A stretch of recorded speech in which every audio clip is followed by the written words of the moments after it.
O que há de verdade na informação de que Augusto Melo pode ser preso? Vídeo de hoje do canal do Nicola traz mais detalhes e fala também sobre Biel. Atacante que já foi do Bahia é alvo de 3 clubes grandes da Série A do Brasileiro.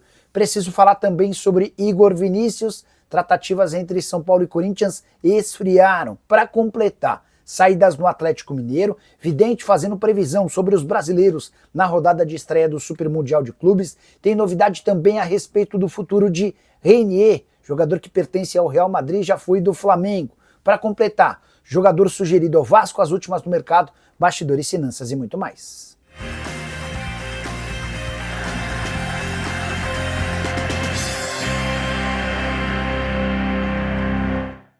Fala aí pessoal, sou Jorge Nicola, bem-vindos a mais um vídeo do canal, sempre bom ter vocês por aqui, sem perder tempo, pedir para deixar like, se inscrever no canal e ativar as notificações. Quero contar que o resultado da premiação do IBEST só sai no próximo mês. Muito obrigado a todo mundo que votou, votação encerrada nessa sexta-feira, beleza?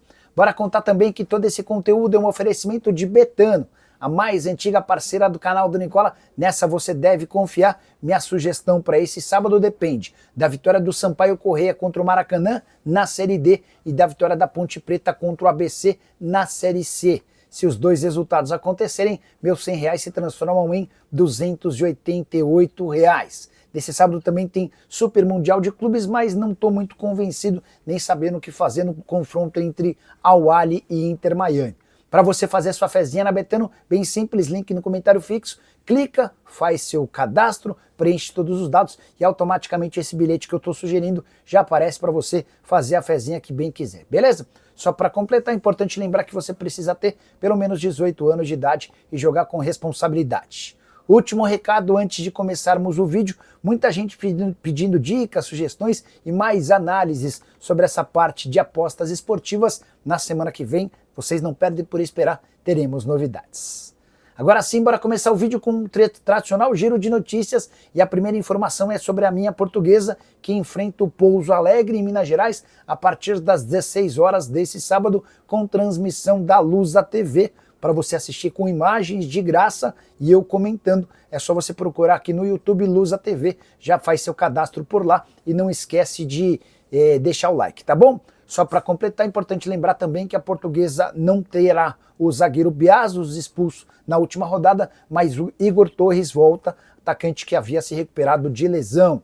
Já Alexandro, jogador que foi titular da seleção brasileira nas 2 primeiras partidas de Carlo Ancelotti, pode deixar o Lille. É que o Napoli e o Arsenal são 2 times interessados no zagueiro brasileiro.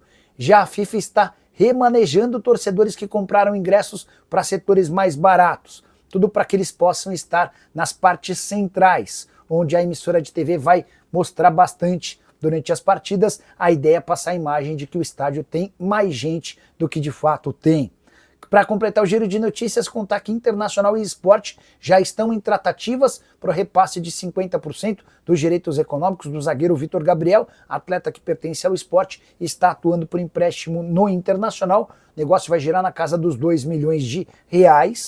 Importante lembrar também que o Vitor Gabriel é alvo do Cruzeiro, que chegou a acenar com a possibilidade de comprá-lo por R$19 milhões. E aqui vem a curiosidade, enquanto atleta do esporte, o Vitor Gabriel era bastante perseguido pelo torcedor do Leão, especialmente nas partidas na Ilha do Retiro. Bora falar agora sobre uma sugestão dada ao Vasco dos últimos dias. De acordo com o canal Vasco, o meio atacante peruano Sérgio Penha foi oferecido ao Cruz-Maltino na semana que passou. E aí tem uma curiosidade, o Sérgio Penha, que atua como meio atacante, tem 29 anos de idade, é sobrinho de Paulo Guerreiro, que fez sucesso com as camisas do Corinthians e do Flamengo. Sérgio Penha e Guerreiro estiveram juntos na semana que passou, defendendo a seleção peruana. O Guerreiro como titular, o Sérgio Penha como reserva. O Penha entrou apenas nos 5 minutos finais da segunda partida da data FIFA, empate em 0-0 contra a seleção equatoriana lá no Peru. Jogador que esteve no primeiro semestre desse ano no PAOK da Grécia, não dá para dizer que a passagem foi boa, foram apenas 5 partidas disputadas. Esse atleta surge no Alianza Lima, passa pelo Granada, pelo Tondela, além de atuar no futebol holandês e sueco até chegar ao PAOK. Pela seleção peruana, 49 partidas e 4 gols marcados. Bora falar agora sobre o futuro de Renier Na live dessa sexta-feira aqui no canal do Nicola, vocês me perguntaram se o jogador formado na base do Flamengo e vendido em 2020 por 30 milhões de euros ao Real Madrid pode virar reforço de um clube brasileiro. Até porque ele teve mais um empréstimo frustrado, jogou a segunda divisão do futebol espanhol pelo Granada e não conseguiu se destacar. O Renier está entrando no último ano de contrato com o Real Madrid e, ao que tudo indica, também não será aproveitado no Real. Mas a chance de ele voltar ao Brasil nesse momento está praticamente descartada. Conversei com um dos empresários do Renier, que é representado por Juliano Bertolucci, e a ideia é permanecer na Espanha. Tudo para que o Renier possa ter êxito num pedido de cidadania espanhola. Ele quer passar a ter passaporte espanhol para que deixe de atuar como jogador comunitário ou extracomunitário. Ele passa a jogar como um jogador local sem ocupar vaga de estrangeiro, o que certamente garantiria enorme mercado ao brasileiro de 23 anos de idade. Se o Renier não estiver na próxima temporada na Espanha, dificilmente ele vai ter êxito nesse pedido da cidadania espanhola. Então, até por isso, a tendência é que o Renier recuse eventuais propostas do futebol brasileiro para continuar insistindo na sua aventura no futebol europeu. Atleta que pelo Granada, na segunda divisão da Espanha, fez 25 jogos com 1 gol e 4 assistências, 15 partidas como titular, 10 como reserva. O Granada já disse que não tem a intenção da sua permanência. Antes de passar pelo Granada, ele chegou a atuar pelo Borussia Dortmund, também sem destaque, pelo Girona e pelo Frosinone, além de passar pelo Real Madrid Castilha, que equivale ao time B do Real Madrid. Só para completar, é importante lembrar que esse jogador havia surgido deixando excelente impressão no Flamengo e nas seleções brasileiras de base. Hora de falar sobre o Super Mundial de Clubes e a estreia de Palmeiras, Flamengo, Botafogo e Fluminense. Pelo menos as previsões de resultados de um vidente chamado Luiz Filho. Ele é dono do canal Renascer das Cartas. O Luiz Filho jogou as cartas para prever o que vai acontecer com os 4 brasileiros a partir desse domingo. O Palmeiras é o primeiro a estrear e enfrenta o Porto na noite desse domingo. Para o Luiz Filho, é grande a chance de Palmeiras, Botafogo e Flamengo vencerem na rodada. Já o Fluminense deve ser derrotado. Para o vidente, o Palmeiras vai estar bastante focado e deve ter uma mobilização que lhe garantirá a vitória contra o Porto. Para mim é resultado surpreendente, eu apostaria no empate ou talvez na vitória do clube português. Já no confronto entre Botafogo e Seattle Sounders, o vidente imagina grandes chances de vitória do Botafogo, que vai estar bastante intenso. Para Flamengo e Esperance, jogo de segunda-feira às 10 da noite, Flamengo bastante equilibrado e perdendo uma grande quantidade de gols, ainda assim vencendo a equipe da Tunísia.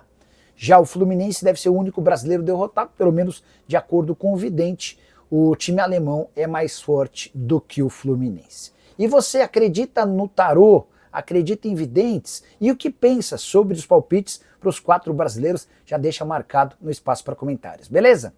Bora falar agora sobre saídas no plural no Clube Atlético Mineiro. Rodrigo Weber encabeça a lista de baixas, o cara que comandava o SIG, o Centro de Informação e Inteligência do Atlético, desde 2022, pediu para se desligar do clube. Ele, inclusive, já se despediu dos demais funcionários depois da vitória de quinta-feira por 2-0 contra o Internacional. Ninguém só pode cravar até agora para onde o Weber vai. Já especularam que ele será o substituto do Alessandro Brito no Botafogo, mas há também quem diga que ele pode se mudar para o futebol europeu. Além do Rodrigo Weber, também deixará o SIGA o Rodrigo Piccioni, outro que pertencia ao SIGA, mas tinha um papel menos importante do que o Rodrigo Weber. É a notícia, especialmente da saída do Weber, certamente será festejada por Cuca e seus auxiliares na comissão técnica. Isso porque o Cuca e o Weber andaram se desentendendo e tendo algumas quedas de braço em relação a reforços desde o início do ano. É que o Cuca indicava jogadores e o SIGA reprovava a contratação desses atletas. Aconteceu, por exemplo, com Pochettino, Fabinho, Matheus Fernandes e Pituca. E esse desgaste interno causou enorme irritação do Cuca. Até porque vários dos reforços indicados pelo Cuca performaram bem e tiveram participação importante na conquista do título do Campeonato Mineiro. Agora, sem a presença de alguém forte no SIGA, a tendência é que o Cuca consiga emplacar com mais facilidade reforços indicados por ele. Bora falar agora sobre o futuro de Igor Vinícius. Muitos setoristas do Corinthians chegaram a cravar que ele seria reforço alvinegro. Antes de gravar o vídeo na oportunidade, cheguei a conversar com uma pessoa do São Paulo, para ser mais preciso, o presidente Júlio Casares, e o Júlio colocou um pouco de balde de água fria nessa história. O tempo passou e agora dá para dizer que é o Corinthians quem tem recuado na possibilidade da contratação do lateral. Primeiro, porque a janela de inscrições no futebol brasileiro só volta a reabrir em 10 de julho. Então há bastante tempo até lá. Depois, porque a repercussão do nome do Igor Vinícius no Corinthians não foi das melhores. Algo como, pô, o Corinthians vai contratar um reserva do São Paulo, alguém que está sendo excluído do rival. Essa questão também fez com que o Dorival tirasse um pouquinho do peso em relação à indicação desse jogador. Dorival e Igor Vinícius trabalharam juntos nos tempos de São Paulo. Além disso, o Corinthians ainda está no mercado buscando outras alternativas para a lateral direita. Recentemente, um lateral direito brasileiro chamado Pastor, de 25 anos de idade, que disputou o último campeonato português pelo Farense, foi oferecido e tem sido avaliado. Outros nomes também podem pintar. A ideia do Corinthians é entender todas as possibilidades e escolher aquele que custe menor, tiver o menor custo e a melhor qualidade. A tendência é que essa definição aconteça um pouco mais para frente. O Corinthians não tem pressa, até porque não tem dinheiro e só vai poder registrar novos reforços a partir do dia 10 de julho. Nesse momento, inclusive, timão de férias, os atletas saíram para descansar e a gente deve ter novidades sobre reforços apenas nos próximos dias. Hora de falar sobre o atacante Biel, você vai lembrar dele. Jogador formado na base do Fluminense, com passagem pelo Grêmio e enorme destaque pelo Bahia entre os anos de 2023 e 2024. Ele foi vendido em janeiro desse ano para o Sporting de Portugal e por lá não conseguiu se adaptar, foram apenas 7 partidas. E é por causa disso que ele está na mira de clubes brasileiros. Posso contar para vocês que São Paulo, Atlético Mineiro e Botafogo fizeram sondagem ao representante do jogador. Também chegaram a especular que o Grêmio está na parada, mas já dá para descartar o Grêmio. O Grêmio sondou, mas não levou a história adiante. A gente deve ter novidades em relação ao Biel na semana que vem, quando o Frederico Moraes, que é o representante do atleta, tem encontro marcado com dirigentes do Sporting para entender as condições do negócio que o clube português pretende impor. Por exemplo, se o Sporting exigir a compra, a tendência é que o Galo e o São Paulo recuem e saiam da negociação. O Atlético e o Tricolor têm a intenção de contratar o jogador, mas apenas pelo empréstimo de uma temporada. Talvez com opção de compra, mas isso ainda precisaria ser discutido num segundo momento. O único clube que teria capacidade de comprá-lo por agora seria o Botafogo, mas também por um valor inferior aos 6.300.000 euros investidos pelo Sport. Então, a reunião da próxima semana entre o Frederico Moraes e o pessoal do Sporting vai ser definitiva para entendermos os próximos passos do jogador que atua pelo lado do campo, tem bastante velocidade e 24 anos de idade. Bora fechar o vídeo para falar se é real a possibilidade de Augusto Melo ser preso. Nos últimos dias, Márcio Bernardes, jornalista bastante conhecido especialmente do público paulista, afirmou que todas as fontes dele cravam a prisão do Augusto Melo. O processo contra ele e o indiciamento por 3 crimes da Vaidbet é hoje o principal problema, mas de acordo com Márcio Bernardes, tem também a retirada de dinheiro da conta, além de depósitos via Pix.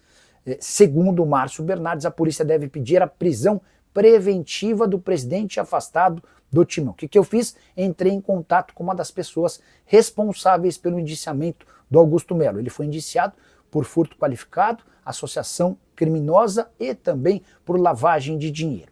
Nesse momento, a polícia nega qualquer pedido de prisão preventiva e descarta que o Augusto seja preso, a menos que surja uma enorme reviravolta, como, por exemplo, ocultação ou destruição de provas por parte do presidente, ou do ex-presidente ou do presidente afastado, como queiram.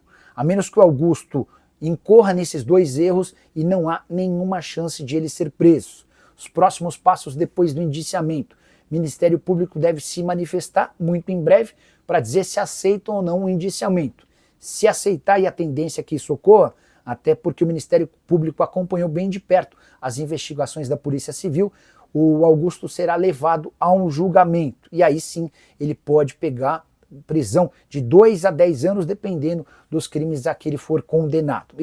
Todo esse processo certamente vai demandar anos e mais anos. Então, por agora, nenhuma chance de o Augusto ser preso, a menos que ele cause, oculte ou destrua provas, tá bom? Importante lembrar que no dia 9 de agosto, o presidente afastado terá sua última chance de continuar no timão. É nessa data que os sócios serão convocados para votar pelo impeachment ou não. Se a maioria dos sócios entender pelo impeachment, ele está fora da política do Corinthians e precisará responder por esses crimes na justiça.